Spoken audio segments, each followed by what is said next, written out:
பாருங்க, இதுதான் பாயிண்ட். நீங்க அவர்கிட்ட கேட்கும்போது அவர் கொடுப்பார். நீங்க கேட்கறத கொடுப்பார்.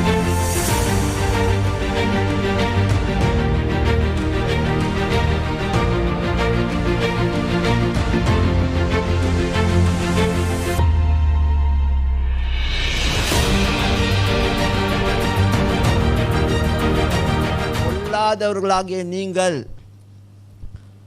உங்க பிள்ளைகளுக்கு நல்ல ஈவுகளை கொடுக்குறீங்களே. நான் யாரு? அது யாரா?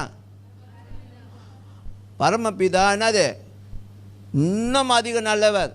அவர்கிட்ட பொல்லாததே இல்லை, நல்லவர் மட்டும்தான். அப்போ நான் என்ன கேட்குற பிள்ளைகளுக்கு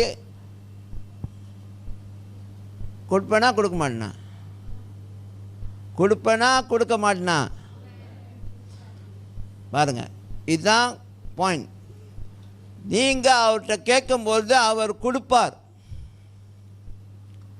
நீங்கள் கேட்கறத கொடுப்பார். Hello, I'm talking. வியாதியை பற்றி பேசுகிறேன், வேறு எதுக்கும் போயிடாதீங்க. நான் வியாதியை பற்றி பேசுகிறேன். உங்கள் வியாதிக்கு நீங்கள் சுகத்தை கேட்கும்பொழுது தேவன் கொடுப்பார். ஆமென்.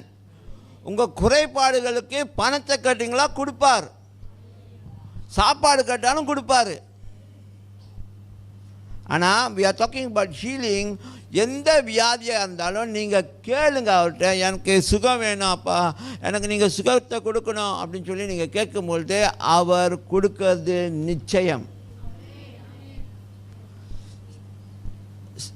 Start from small things.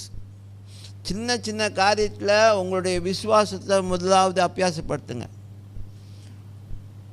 தலைவலிக்குதா? இயேசுவின் நாமத்தில்.